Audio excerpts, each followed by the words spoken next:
Okay, so we just wrapped up chapter 15, which was FDR's New Deal, and we're going to talk about how the Great Depression and the New Deal is going to lead to some other major situations throughout the world, and one of those is going to be a world war that's looming in Europe at the time. So today what we're going to talk about is some of the causes of World War II, and two of those main causes are nationalism that's going to lead to dictatorships, and we're going to talk about what those things are today as we move through chapter 16. So here are some of the essential questions that we're going to focus on as we move through this chapter. Remember that the European World War is going to be going on when the Americans aren't involved for almost 5 years. So what we're going to talk about is some of the things that lead up to World War in Europe prior to America getting involved. So here are some of the chapter 16 essential questions. Explain how totalitarianism rule, or totalitarian rule, that's a hard word to say. You can try and say it fast 6 times and see what happens. How does that rise in Europe and Asia? And that's going to be our main focus for today. And then as we focus through chapter 16, we're also going to talk about some other essential questions, like describe how Germany was able to quickly conquer most or much of Europe, define the term Holocaust, and we're going to talk more about that as we move through chapter 16, and then consider how the United States became involved in World War II. So we're going to focus on that, and as we move into chapter 17, which is the U.S. involvement in World War II. So just to kind of set the table for what's going to happen, just like the late 1920s into the 1930s in America, Europe was also in some really bad economic times. They also would go through a Great Depression and an economic depression in the late 1920s and the early 1930s. So we're going to talk about how nationalism is going to grip Europe and Asia. And remember that nationalism is a loyalty to one's country above all else. And so regardless of what else is going on, your country comes first. And that's going to open up the door for a lot of issues, especially in the European community. Most of those nations after World War I, after the peace of World War I, we were hoping that there was going to be prosperity, and really what it leads to is a bunch of revolutions fueled by a horrible economy in Europe and lots of struggles. So as you look at this map real quick, you can see that most of Europe had a couple different situations going on. Number one, they had really bad unemployment. So you're looking at the end of 1920 and into the 1930s, where in countries like Germany you have extremely high unemployment. Also, there's going to be lots of other issues, but one of them was they don't have, when there's unemployment, there's not production in industry. So the darker green shows a decline in production on over 30%. So that's an extremely large number. And then you can see all the little dashes all over Europe here. Those are areas where there's declining economic activity. So that's a lack of money being exchanged throughout those areas. So that's going to be one of the big issues. The other big issue is going to be the failure of World War I's treaty. The Treaty of Versailles is going to be not helpful for the European community for the most part. The Treaty of Versailles is going to make most Europeans angry, and they're going to have lots of resentment in most of Europe. Most of that anger is going to come from the Germans because it's so strict on the Germans, and basically the entire World War I situation is blamed on them. Not to make excuses for the Germans, but they are economically in big trouble during the 1920s and 1930s, where you had a very large percentage of their population was unemployed and didn't have work and weren't making money. And so for the most part you have lots of problems in Germany. The other thing is that the Treaty of Versailles also carved up a lot of the Soviet Union, and what used to be parts of Russia are going to be made into other democratic countries, and that's going to be a big mess in Eastern Europe.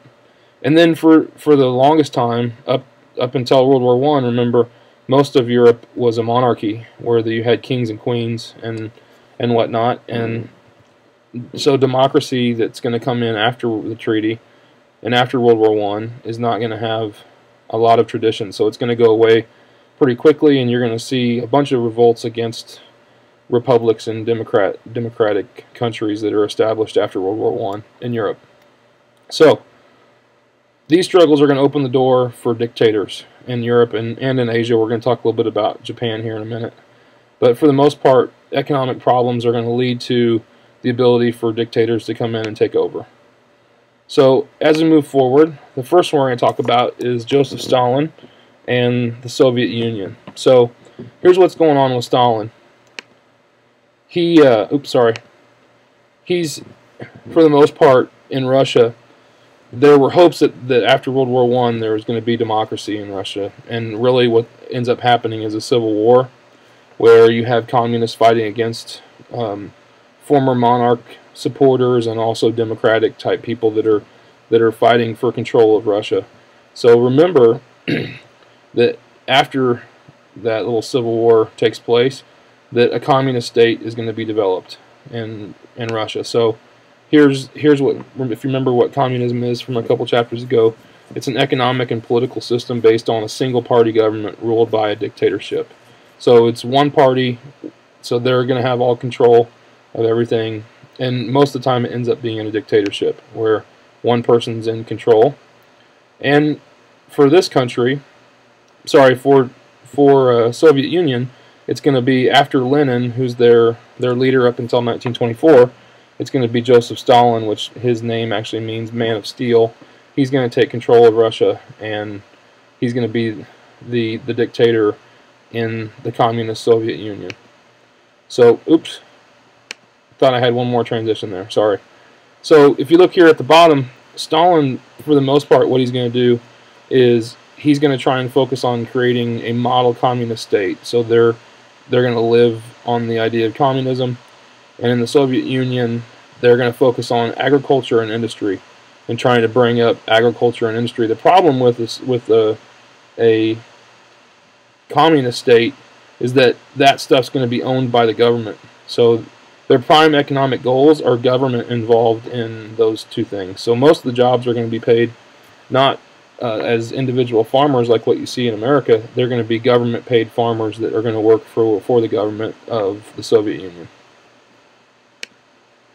So as we move through there, the totalitarian government is going to be something that's established. And Stalin, when you think of Joseph Stalin, you can make connections to totalitarianism pretty quickly. So what it basically is, it's going to be a firm hold on everything in the government, and it's going to establish basically complete control over the citizens. And for instance, in Soviet Union, that was the way that was happening. There was complete control over the citizens, and there was no private anything. So the individuals have no rights, and the government is going to suppress all opposition. So anybody that's going to oppose Stalin is going to be met with an iron fist, and it's going to get ugly. So totalitarian government is going to control everything. So the next one that we're going to talk about is the rise of fascism in Italy. And a lot of these terms are kind of interchangeable but have a little bit of different meaning. So I'm going to talk about what fascism is here in just a second. But much like Stalin, in Italy, you have a guy named Benito Mussolini. And Mussolini is going to also establish a dictatorship or a totalitarian regime in Italy. And he's going to basically, that's going to start in about the mid-1920s, and his kind of focus is going to be on fascism, which stressed nationalism and placed the interest of the state above those of the individuals. So you're also going to have a place in Italy where individual rights are going to kind of go away, and it's going to be all about the government. And when it's all about the government, it's usually all about the leader, and so everything revolved around Mussolini. In October of 1922, he's actually going to take his supporters into Rome, and with thousands and thousands of followers, they're going to march into Rome, and they all wear black uniforms, and so they get the nickname the Black Shirts. That's going to be the people that are going to follow him into his dictatorship. Also, just kind of across the way there, in Europe and the western coast of Europe, Spain is going to have a civil war in the mid-1930s. So in 1936, a group of Spanish military officers, they're all in the army, and they're led by this guy over here on the right, which is General Francisco Franco, and he's going to rebel against the Spanish Republic, which was a democracy that was set up after World War I. So revolts are going to break out all over Spain, and there's going to be a Spanish civil war that's going to get really ugly. Little fun fact about that is you're actually going to have 3,000 Americans who are going to form what's called the Abraham Lincoln Battalion, and it's going to go overseas and actually travel to Spain and fight against Franco with the Republic supporters, the people that are supporting trying to keep democracy in Spain. So that's kind of a cool little fun fact outside that most people don't know about. So as we move forward, obviously the most popular, or most well-known, I should say, part of World War II is usually Adolf Hitler and Nazi Germany. So in Germany, Hitler is going to be basically focused on, he's going to come to power very much like Mussolini does in Italy. In 1919, he's actually going to join after World War I, which he was a military officer in World War I. He was a artillery specialist in World War I, and he's going to join a struggling group called the National Socialist German Workers' Party, and that gets shortened down to the Nazi Party when you talk about that. He's going to join that struggling party, and what they're going to figure out real quickly is that Hitler is going to be a very powerful speaker, and he's really good at organizing people and getting people quickly back in support of his party, and so from then he's going to become the leader of that party pretty quickly in the early 1920s. So, and what he's going to bring is he's going to promise to bring Germany out of the chaos that happened after World War I, where they've got massive unemployment, a weak army, and so he's going to become the person that's going to try and push that into the next generation. His book is called, he writes a book while he's jailed. He's actually going to be jailed, we'll talk more about later, but he's going to be jailed for rebelling against the German government. And in jail, he's going to write a book called Mein Kampf, or My Struggle, and it becomes the Nazi handbook and a plan for action for what he thinks Germany should be. So Nazism is the German brand of fascism. Just basically the same idea that one person, the state, is more important than any person, that personal rights are not as important as what's best for Germany. So that's going to be Nazism, is the German brand of fascism. Hitler, who is actually Austrian, which is really weird, not Australian, like shrimp on the Barbie Australian. He's Austrian, like the Swiss Alps area. And his dream was that he's going to reunite all the German-speaking people in Germany, or in Europe, and make a great German empire again. That was his big focus, was to unite all the German-speaking countries in Europe. All right, next we're going to focus over into the Pacific, and in Japan, who had been an American ally for a long time, and will be up until they bomb us at Pearl Harbor in December of 1941. So here's what's going to happen. There's going to be a group, just like in Spain, there's going to be a group of military guys who are going to try and gain control of Japan. Japan has been a monarchy. They have an empire. They have a king. And so, for the most part, an emperor, I should say, in an empire, same as a king and a kingdom. The Japanese there's going to be a group of military leaders that are going to try and take control.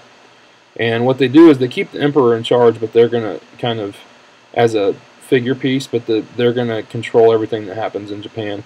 And much like Hitler, those leaders believe that the biggest thing that they should do is try and gain new lands, because they're running out of space on the small islands of Japan, and they have a growing population, and they want to spread Japanese culture, and so they're going to invade China. So, ignoring most of the more moderate Japanese officials, the military people that get in control, are going to launch an attack that's going to take a province called Manchuria in China in 1931. And they're going to invade China. It gets really bloody, ugly battles in Manchuria. And once they've got that area, it's basically a province or a state that's twice the size of Texas, and it was rich with natural resources, which you need to be able to wage war. So they're going to be after those things, oil and other subsidies that are going to try and help Japan in the long run be able to be more powerful. The thing is that, remember, we talked about Wilson and the League of Nations, and after this is going to be the first test of the League of Nations, and so they're gonna say this is bad, and they condemn the actions of the Japanese invading China. And so once they get like a little slap on the wrist, Japan just quits the League of Nations. And so the League of Nations kind of shows that it's pretty weak and it doesn't have a whole lot of international power. And that's going to be a big problem as we move forward with when other countries in Europe start to wage war on each other. The League of Nations, which was put together to try and stop that from happening, is actually going to not be powerful enough to stop the European war that's going to end up being a world war. So, to kind of wrap up all this, next time what we're going to talk about is how war actually breaks out in Europe. We're going to talk about some of the major German advances, and then you have France and Britain who are going to fight together, trying to hold off the Japanese or the Germans. And then we're going to also start talking about the Holocaust, which is in the history of the world is one of the most ugly situations that we'll ever see as we go through history. So next time, that's what we'll doing, and we'll get ready for chapter 17 after that.